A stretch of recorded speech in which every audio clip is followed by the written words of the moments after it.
was diagnosed with brain cancer and my father suffered a massive stroke all within 4 days of each other, and they ended up on the same hospital floor an hour away from us. Everyone is telling me I should share this story, so here we go. On May 2nd, my husband Lino and I were on our way out to eat, and I get a call from Hartford Hospital asking if they have permission to put a breathing tube down my father's throat because they think he's having a stroke. And I was like, whoa, like, what's going on? And they were like, yes or no, we got to get this in. And I was like, yes, do whatever. So we turned the car around and we head up to Hartford Hospital. On the way to Hartford Hospital, I get a call from someone else saying, it's not great, like, have your family and friends come up here. So I'm thinking, like, this is it, crying my eyes out. We're rushing up there. I call everyone, which were horrible calls, and we all go up there. When we get there, he's getting transferred from the emergency room up to ICU. And at this time, we were told by a lot of people that it wasn't great. So all my friends and family were up in the waiting room. And at this point, he was stable. He had two things working against each other, so he was high risk for like the blood thinners and the surgery. They couldn't do a surgery on him because of his blood vessels. I could go more into that later. But so we're there the whole weekend, slept there, didn't leave. Doctors kept saying it wasn't great. So at this time, it was like Monday or Tuesday now, and Lino, we have dogs, so Lino would come home at night to the dogs, sleep with dogs, and come up to the hospital in the morning. So Monday and Tuesday come around, and I'm like, go to work. I was like, nothing's changing here, so, you know. So Monday and Tuesday, he goes to work, and then he comes straight to the hospital after. So Wednesday comes around, and I'm like, go to work, and then just stay home today. Like, we have a lot of stuff to get done around the house, and the dogs probably are so bored. We had people checking on them. But I told him, take Wednesday off. So Wednesday comes around, and he goes to work, and then after work, he calls me, and he says, I don't want to stress you out, but for the last like 3 months, he's been getting these headaches, like quick headaches, maybe like 2 times a week. And he says his vision blurs, and I've been telling him to get it checked out. I thought we had mold in our house because it would happen like when he got home from work, which is around the same time every day. So I was like, oh, we need to get our house tested for mold. But that's not what it ended up being. So he said he came home, got the headache, and then he was walking and tripped over the rug and realized he couldn't move his foot or his toes. So I go, I'm not taking any chances, go to the hospital. So his mom takes him to the hospital. So I leave Hartford Hospital from my dad, and I go to Waterbury Hospital where Lino is. And we wait all night, he gets a CAT scan done, and they said they found a mass in his head. And that they're gonna keep him overnight, to do more tests on it. So he gets admitted. I go home that night at like 3 o'clock in the morning, make sure he's settled in his room and everything. I come home, I sleep with dogs. I wake up, I go right back to Waterbury Hospital. They did an MRI. It showed a mass and swelling around the mass. And they said, we don't have the equipment here to get a biopsy or do anything further with this. So they were gonna send us to UConn, but UConn had no bed. So they were like, we were gonna send you to Hartford Hospital.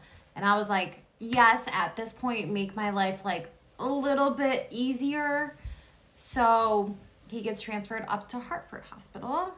So at this point, they're both at Hartford Hospital on the 9th floor. My dad's to the left and Lino's to the right, like 40 steps away from each other, which if all this had to happen, it's good that it happened like this. Nothing's good. They're on the same floor, and at this point, I think it was like Friday, and they couldn't get Lino in for a biopsy until Monday. So I'm living at the hospital at this point. I have my dad this way, Lino this way. I stayed in Lino's room, and Monday comes around. My dad's more stable at this point. The doctor really wanted to get through a week and then, working on getting the breathing tube out and everything. So we're going through all this with him, which is great news because they didn't think he would get this far. So it was all good news for him. And then we're just waiting on Lino and what Lino has to go through. So Monday comes, and he was an add-on for surgery. So they didn't know when he was going to go in. I was downstairs getting food for myself for once in the last week. And I get a call, and they're like, they're taking him now. So I rush up. We go down to pre-op, and then he goes in for brain surgery.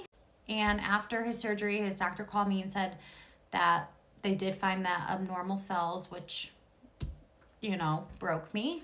The doctor said the biopsy results he only does in person. He never does over the phone, so we're going to have to wait for that. So Lino stays Monday night and Tuesday night for observation, and we're able to go home on Wednesday. So he's at this point spent a week in the hospital. My dad's in there for a week and a half. So we were so happy to go home. Slept home Wednesday night. Thursday woke up and slept. I haven't slept in like a month now, but I'm actually napping on the couch, and Lino says he has his pathology results on my chart. And like I said, the doctor was like, nope, this is in person. I only share it in person.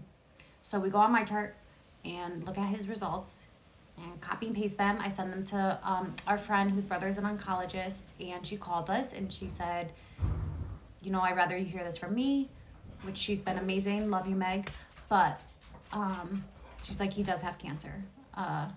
So I was shaking uncontrollably, a mess. Mind you, Friday is his birthday. The next day was his birthday, so that was great. I'm trying to call his doctor, try and get some answers. It's late Thursday, so no one was really there. So it was a disaster. So Friday morning comes his birthday, and I'm calling the doctors, and I finally get a hold of his doctor, and he's like, I don't know how you guys were able to see that. He's like, but now that you know, I usually don't do this over the phone. I usually do it in person, but yes, he does have cancer. He said it's a low-grade glioma, which if he had a brain tumor, this would be the one that you would want.